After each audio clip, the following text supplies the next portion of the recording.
What's up guys, welcome back here. Today I'm back here with another video, and remember when I did my previous NBA mock draft? Yeah, I'm coming back with a second one, my updated mock draft. I'm not just going to do the lottery, I'm going to do the whole first round. Probably going to try and make my reason for the selections a little bit shorter because it's going to be a whole first round. But yeah, if you enjoy these videos, don't forget to drop a like, comment down below any new video ideas you want me to do. Don't forget to subscribe to the channel. At 45 right now, the goal is 100 by the end of the year. Let's see if we can hit that. But now let's get started.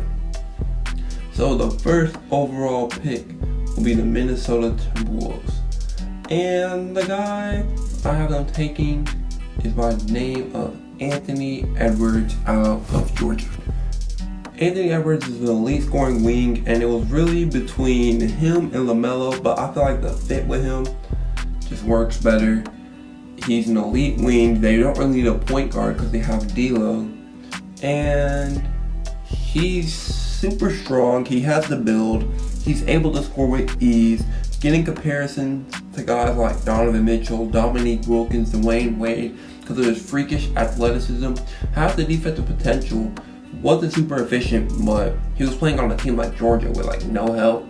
He really has the potential to be a big thing and hopefully form a big three in Minnesota.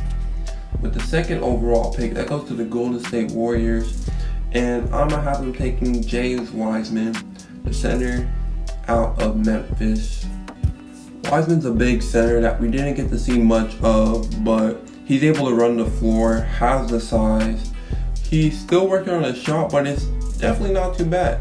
He uses his left hand a lot, but he's a force both offensively inside and defensively. Has a nice mid-range game and is getting compared to guys like Chris Bosh, guys like DeAndre Jordan inside with Chris Bosh outside. And honestly, the Warriors, they can get a solid big out of James Wiseman. That would be a dope, but they could honestly get a little more from him. With the third overall pick, I think the Hornets take a LaMelo Ball, the point guard, and honestly, the Hornets just need that player who can. They really don't have anyone that wants people to come to Charlotte, and LaMelo Ball can really be that. They can get them some primetime games. He's getting compared to guys like Jason Williams and Mike Bibby because of his flashiness, his high IQ on the offensive end. His defense is sus, but he has the potential to become a decent defender. His shooting's a little off, but he was only like 19, 18 years old playing against grown men in international leagues, and he was able to hang around with them, putting up decent stats. The Hornets would love this pick in their opinion. With the fourth overall pick, this could honestly be a reach, but I have the Bulls taking Isaac Okoro out of Auburn. Honestly, Okoro's not a super high potential guy, but you're getting an immediate lockdown defender to place against Zach LaVine, a guy who's not the greatest defender, and Lauri Markkanen, a guy who's not the greatest defender. Extra defense could really help, and he could be the Otto Porter replacement as he's really working on his shot. He's only shot 28% in his freshman year, but he's definitely working on it, and his defense is top notch, being able to guard up from point guards all the way down to like power forwards.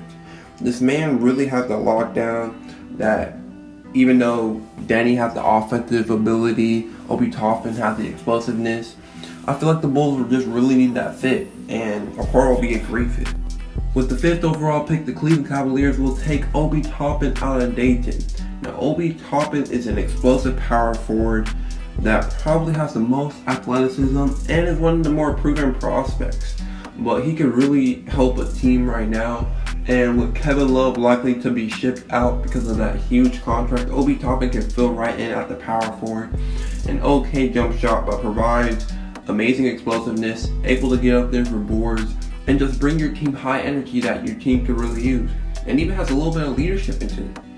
With the sixth overall pick, I have the Atlanta Hawks taking Killian Hayes. Yes, he's not the greatest defender, but he's an amazing combo guard with a 6'8" wingspan. Getting compared to guys like Spencer Dinwiddie, he could be a really elite bench piece and could help the Hawks gain one of the best benches in the league. Jeff Teague is aging and is probably out, and DeAndre Hunter fits the Hawks well for his defensive purposes. So they really wouldn't need a small forward as they have Cam Reddish off the bench who can play small forward as well. I feel like a backup point guard could really help. And Killian is just that modern point guard who's great in the pick and roll, great at playmaking, and is starting to become a threat from the three-point line, which could really help out the Hawks. Now with the seventh overall pick, I have the Pistons taking Deni Avdija who is an international player who is getting compared to Hedo Turkoglu. He's an all-around wing, has great size for a small forward, standing at 6'9". He's able to play make, can play power forward, can play shooting guard. His shooting stats may not look that good internationally, but his three-point shot isn't that bad. He is a decent post player and could really help the Pistons, who also lack that guy that's just like entertained with Blake Griffin aging. I feel like the stack of wings that they could have could complement Sekou Doumbouya's defensive play super well, and it just could really work out for the Pistons. With the 8th overall pick, I have the New York Knicks taking Cole Anthony from UNC. Could be a reach to some people, but I feel like the Knicks could really use that point guard, and some really good point guards like Tyrese Haliburton, who I'm really high on, and like Theo Maledon, Nico Mannion still on the board. But the Knicks want to sell tickets. They want that star free agent to come. And getting a flashy player like Cole Anthony, who's an aggressive score-first point guard, can really help. They tried getting a defender in Frank Ntilikina, didn't really work out. The playmaker in Elfrid Payne really isn't working out. Athletic freak and Dennis Smith Jr. isn't working out, so a score-first guard may not work well with RJ Barrett, but who knows? Maybe his lead scoring with RJ's and then Mitch Rob's inside presence on D, and maybe get an upgrade at the small forward, power forward, young, developed there. And stars could be interested in coming to New York.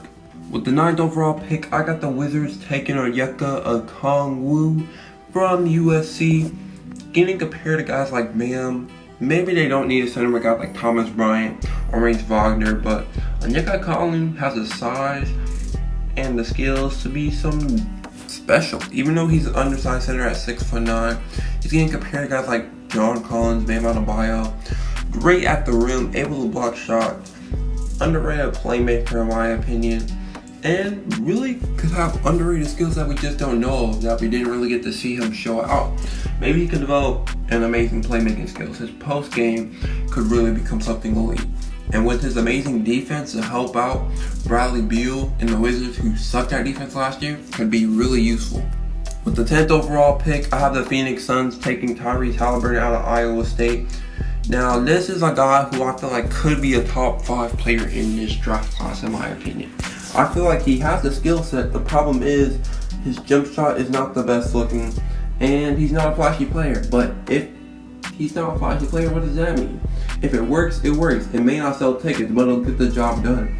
He's able to play make. He has the athleticism to defend. He has the wing set. He has the IQ. He really could be a really key piece to a lot of teams, kind of like how Malcolm Brogdon was a key piece to teams like the Milwaukee Bucks, the Indiana Pacers. Tyrese Haliburton could be a really key piece to the Phoenix Suns team, who has Ricky Rubio right now. But I think Tyrese Haliburton can earn that starting point guard spot. With the 11th overall pick, I have the San Antonio Spurs selecting Aaron Nesmith, a guy who can shoot and can defend. He shot an incredible 52.2% from the 3 last year. He was dealing with injuries, but yeah, he has the 3-and-D potential for a team like the Spurs, who haven't really been focused on 3-point shooting, having guys like DeMarcus Aldridge and DeMar DeRozan. He can really help space out the floor for them, and probably help the Spurs go into a rebuild mode, where you have the DeJounte Murray, Derek White, you have Lucas Manich, Keldon Johnson, all these young talents. Maybe a shooter like Aaron Nesmith could be just a perfect complementary piece, kind of like how Robert Covington is an amazing complementary piece to a lot of teams. And now with the 12th pick, I got the Sacramento Kings selecting Patrick Williams out of Florida State, an athletic small forward who can defend, can shoot. He doesn't have the leadership, but doesn't need the leadership when you got a guy like De'Aaron Fox in your locker room. And he could just really complement them really well. Harrison Barnes starting to age with a bad contract. Buddy Hield may be gone. Gaining more shooting in Patrick Williams, who is being compared to OG Anunoby as being a combo forward, could really just help him out. I feel like he could really complement their athleticism really well. And built kind of like Kawhi Leonard, he could be an underrated piece in this draft class. With the 13th pick, I got the New Orleans Pelicans selecting Tyrese Maxey, an undersized shooting guard, but is athletic. He's willing to work this is what sets him away from other guys. He's a dog. He will be aggressive. He will attack. He's not the greatest shooter, but he's just a dog, always trying to get better. 6'6" wingspan. Will be elite on the defensive end, especially getting mentored by Jrue Holiday. That could really help him out with his growth and potentially being something big. Also, what a coincidence that back-to-back years, 13th pick, Kentucky shooting guards, LOL. With the 14th pick, the Boston Celtics will be selecting RJ Hampton. And yes, you may be thinking Precious Achiuwa is still on the board. Why don't they draft him for the size and the defense? I get they lack size, but I thought they could get that in the later rounds, as they still have two solid bigs in Enes Kanter and Daniel Theis. And they really don't have that backup point guard. After Kemba Walker is Brad Wanamaker. And do you really want to trust Brad Wanamaker? You get a great combo guard with great size and RJ Hampton, who's able to play the shooting guard because of that size. He was an elite scorer, and with his all-around game, he could really help out the Boston Celtics off the bench and be an immediate impactor.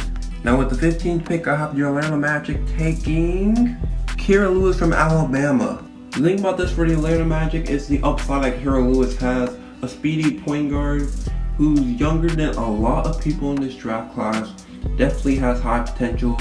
Being compared to guys like Darren Collison and Avery Bradley, I guess they think he could be a solid role player, but he honestly has a little more potential than that, being how young he is.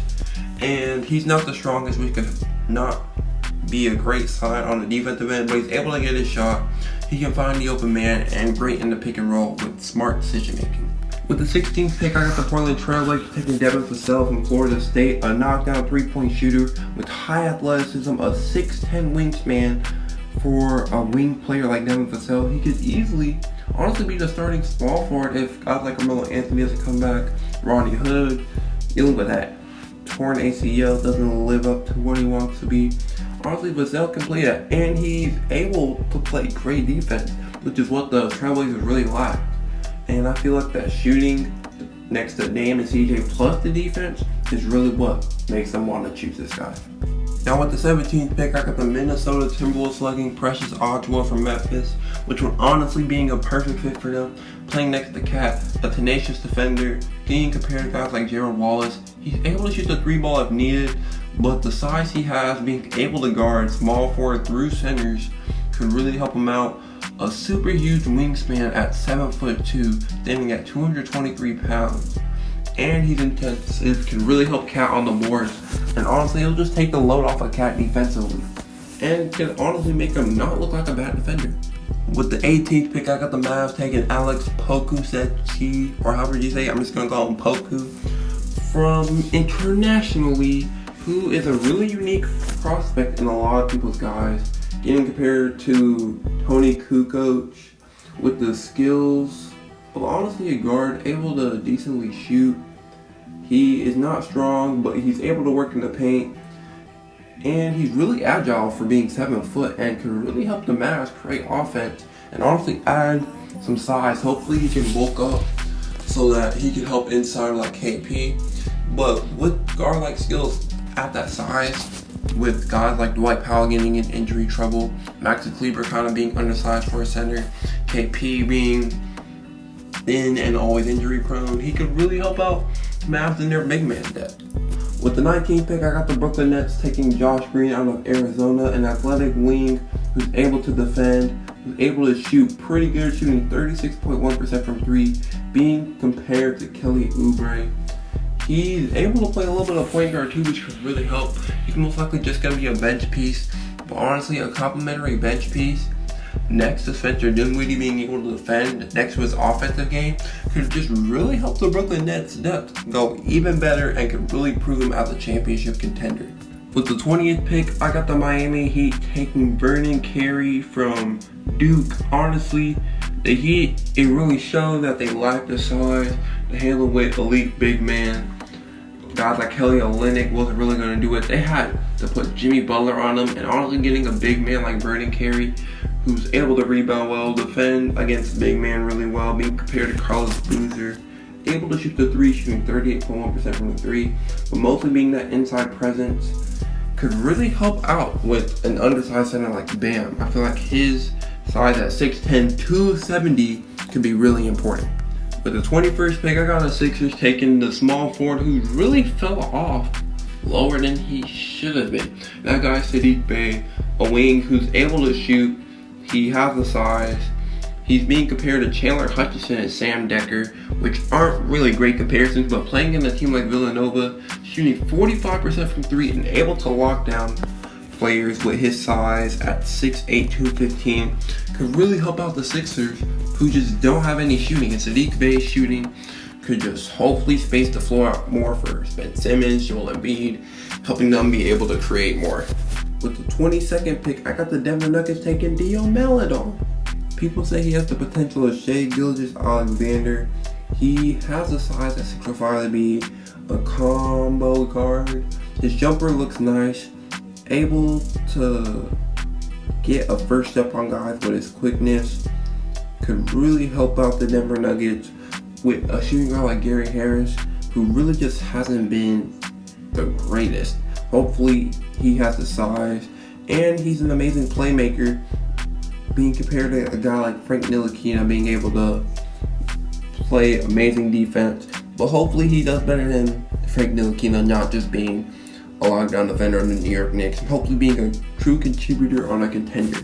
With the 23rd pick, I got the Utah Jazz taking Leonardo Bolmaro, who is an amazing offensive player internationally. Honestly, he got comparisons to Manu Ginobili as his potential, which would be an amazing comparison. But he's just a skillful offensive guard who could really help out a team who was struggling offensively other than Donovan Mitchell. He got great size, and he's able to play point forward, which could really help, hopefully becoming like a Joe Ingles, or maybe even better than that. With the 24th pick, I got the Milwaukee Bucks taking Jahmi'us Ramsey, who could honestly be the steal of the draft. A dog. He is an amazing shooter. He has a great jump shot. He has freak athleticism. I saw him play at Duncanville before. He is pretty freaky. But he could be, honestly, if he falls this far, I think he could be the steal of the draft. This man has amazing three-point shooting ability, has a defense, able to be athletic enough to handle other guards, and I think he can hold his own after holding his own at Texas Tech, shooting 42.6% from the three. Hey, what a coincidence. He got compared to Dante DiVincenzo, who could be a really nice role player on this Milwaukee Bucks squad. Being able to play with a winner like Giannis and the Bucks, he could really be a complementary piece to hopefully let Giannis stay with Milwaukee. With the 25th pick, I got the Oklahoma City Thunder taking Jaden McDaniels out of Washington. They have point guard, they have a shooting guard. They got Shane Chris Paul with Dennis Schroeder. They have their centers in Steven Adams. They have a wing player in, you already know, Danilo Gallinari, but they're missing that other wing, and hopefully that other wing can be Jaden McDaniels, a 6'10" small forward / power forward who has amazing size and amazing potential, as much potential as Jonathan Isaac. He is able to face up on the post and work around the perimeter, who shot 33.9% from three last year. He looks confident, but he's just really raw. But he's an alright shot blocker, in my opinion. But if he can really live up to the untapped potential, he could really be a key starter on the Oklahoma City Thunder in the future. With the 26th pick, I got the Boston Celtics taking Zeke Naji, which is the big man that they need since they were able to guard big men like Bam Adebayo. A guy who can run the floor well, able to shoot, and is pretty athletic for his 6'10", 6'11", huge frame, being compared to guys like Jordan Hill, able to be a perfect role player on the team in my opinion. He has the inside presence and can complement that really well with his outside presence. And he is honestly developing his jumper really well, which could really help, any team who lacks a big man or just needs a floor spacer. He could really be your guy. Now with the 27th pick, I got the New York Knicks taking Nico Mannion. Yes, they drafted Cole Anthony, but honestly the Knicks would just want to stack up on talent and guys who people would really want to see. And Nico Mannion's the guy they really want to see. And he was the guy who was projected to be a high pick before the year even started. And it started to fall down boards for some reason. I get he didn't have the greatest season based on his expectations, but he had a lot to work with, kind of like Cole Anthony. Had a lot of pressure on him that kind of drove his stock down. But he had a decent season. He's not the greatest defender, but his offensive ability is just honestly super high in my opinion. And I feel like honestly, him and Cole Anthony as the point guard depth for the New York Knicks in the future could be really crazy if they don't screw this up. With the 28th pick, I got the Lakers taking Trey Jones, the 6.2 point guard out of Duke. Honestly, they take him for the leadership, the veteranship, being NBA ready after averaging a good 16.2 points and 6.4 assists at Duke, being able to space out the floor, being compared to some veteran point guards like Jared Jack, being a floor general. He could really help out the team, and hopefully if Rondo ends up staying, Rondo could be a perfect mentor for him, helping him show off. And hopefully Trey Jones will not have that star potential that a lot of people say, but he could be a perfect role player for many different teams in my opinion with the right development. With the 29th pick, the Toronto Raptors take Tyrell Terry, a point guard / shooting guard from Stanford, a guy who's able to light it up. He's able to find a shot and shoot that. He is amazing around getting around screens, being able to find his shot. And even though he's undersized and kind of light, he's able to get the shot that he wants. And whenever teams want to double team him, he'll make the right pass. Honestly, his ability to find the right shot and make it can be what the Raptors really need, as they lock that guy, that go-to guy, to create his own shot. And Tyrell Terry will find the right spot to get his shot and can really help out the Raptors defense, who may be losing Fred VanVleet in the offseason. And the final pick of the first round, the Boston Celtics will select Jalen Smith out of Maryland. Just another big body to add to hopefully be able to confiscate to handle up big men. He averaged 15.5 points and 10.5 rebounds per game at Maryland last year. He is a super athletic, able to work up on the glass, and is willing to defend some of the elite big men. He's not afraid of playing against them. Even though he's kind of skinny, he's just not afraid to outwork them, try to put pressure on him, and make them uncomfortable. And honestly, the Celtics could really use it inside. Need someone to make Bam, Adebayo, those Joel Embiid's uncomfortable, and they may not be the size that they have, but he's willing to work for it. But what do you guys think of this mock draft? Some guys that didn't get mentioned but could be first round picks like Tyler Bay, Desmond Bain, Paul Reed, and I think there was one more guy that I forgot to mention. Yeah, Luka Azubuike. All could be late first round picks in my opinion, but I just didn't find a role for them. But what do you guys think of the mock draft? Make sure to drop a like if you enjoyed, and don't forget to subscribe to the channel. Peace out, guys. Damn, 23 minutes.